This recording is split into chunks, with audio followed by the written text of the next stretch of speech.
Oi, oi pessoas, tudo bem com vocês? Eu sou o Lelo e será que a dona Netflix acertou nas comprinhas desta vez? Talvez. Eu assisti O Fio Invisível, produção que flerta mais com o drama do que com o terror psicológico e ainda tem alguns toques de suspense e alguns alertas ambientais. Baseado no livro da escritora argentina Samantha Schweblin, eu acho que é assim que se fala, o filme é uma produção meso-chilena, meso-espanhola, meso-norte-americana. Uma mistureba, né? Mas até que o produto final ficou bom. Bom, como é de praxe neste canal, vou falar um pouquinho sobre este filme aqui, lembrando que eu darei a minha opinião, sem frescura e sem spoiler, ok? And, no final desse vídeo, eu darei a minha explicação sobre o final do filme. Mas antes disso, vamos passar rapidinho pela sinopse. No filme nós acompanhamos a Amanda, uma mulher que se muda com a filha por uma casinha no interior para passar alguns dias de férias e paz. Quem não quer, né?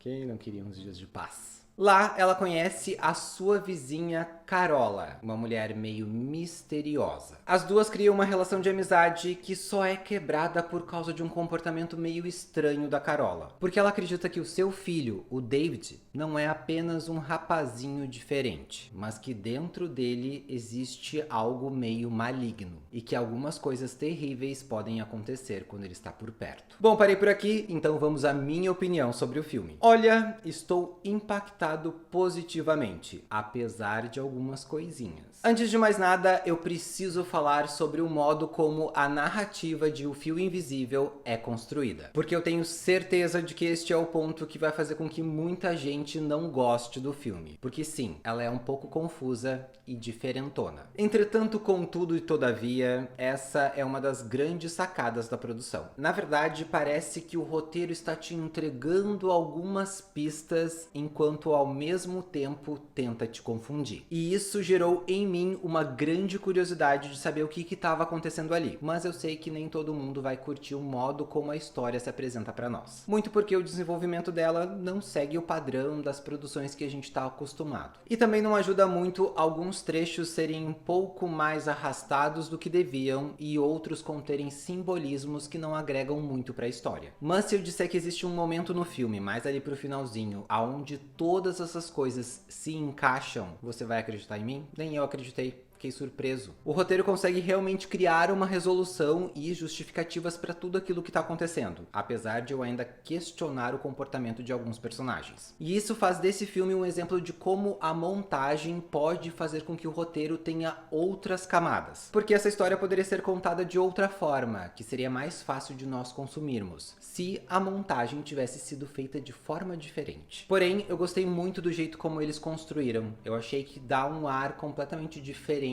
para o que a gente está vendo ali na tela. Com o adicional, a locução sendo utilizada não para explicar coisas, mas para criar suspense. Algo que não é muito comum, pelo menos não nas produções recentes que eu assisti. Dito isso, vamos para o segundo ponto que eu curti. A direção desse filme merece uma nota especial. Existe um trabalho muito dedicado da diretora Cláudia Lossa aqui, porque ela consegue criar cenas extremamente bonitas e outras extremamente tensas. Além disso, dá para notar muito bem a mão dela nas performances das atrizes, ao retirar as emoções certas nos momentos certos. Tem uma sequência de cenas bem interessantes na qual a Amanda está acompanhando a filha com os olhos enquanto fala sobre o fio invisível que as une. E tudo aquilo é feito de uma forma tão genuína, as emoções da atriz, os enquadramentos, os detalhes captados, tudo é tão bonito e bem feito que mesmo a cena sendo um pouquinho mais lenta, a gente não percebe passar. Muito porque ela vai criando aquela expectativa de que algo ruim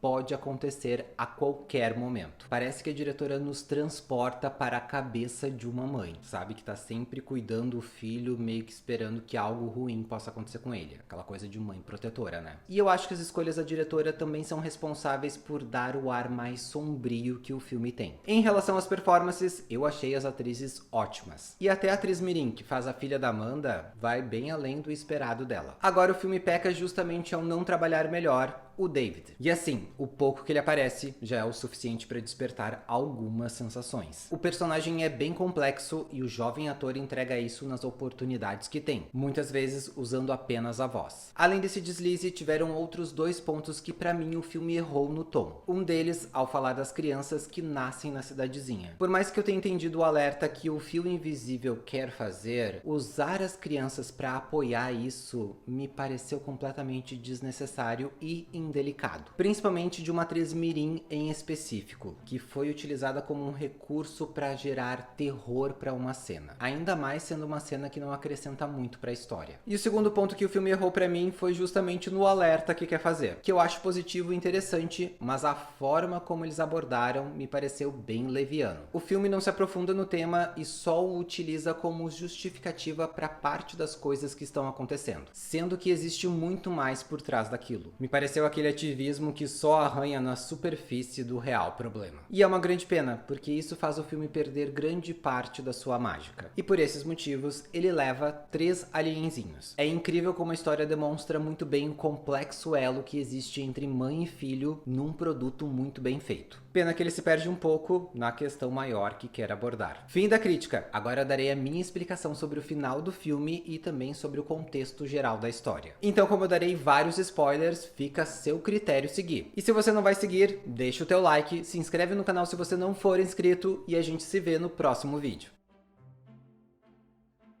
Então, pessoas, David não era o vilão, era o salvador. Com o andamento da história, nós descobrimos que o rapazinho foi envenenado pelos agrotóxicos no momento em que a Carola estava tentando capturar o cavalo, que morreu por beber a água na qual o garoto estava brincando. O que aconteceu com David, e que fica mais ou menos subentendido o que acontece com a filha da Amanda, foi que ao não receber um tratamento mais profissional, podemos assim dizer, as sequelas que ficaram nele estão mais relacionadas ao comportamento, diferente das crianças da cidadezinha que já nasceram disformes. E o fato da Carola não reconhecer o filho está muito mais ligado à culpa que ela sente por ter feito aquilo. Tem uma das cenas em que ela fala pra Amanda que se ela soubesse dirigir na época do acontecido, as coisas teriam sido diferentes. O único recurso que ela tinha ali na hora do desespero era procurar a curandeira local. E todos nós sabemos que em alguns lugares existem curandeiras do bem e também existem aquelas que nos fazem duvidar um pouco dos seus atos. No filme não mostra em si o que a senhora fez ali com o David, na hora ali da transição das almas. O que dá a entender é que ela foi dar um banho de ervas no garoto, talvez para baixar um pouquinho a febre dele. Agora, o que ela efetivamente fez dentro daquele quartinho, ninguém sabe. E no final a gente descobre que na verdade o David estava tentando levar a Amanda para salvar a filha, que estava na Casa Verde depois de ter sido sequestrada pela Carola. E na tentativa de fazer a Amanda entender o que aconteceu, ele foi conversando com ela, pedindo para ela lembrar dos detalhes.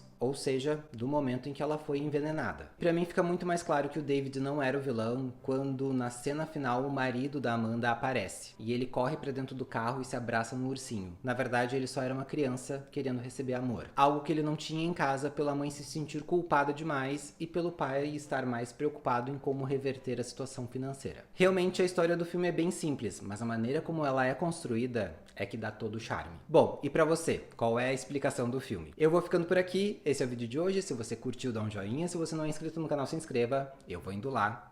Tchau!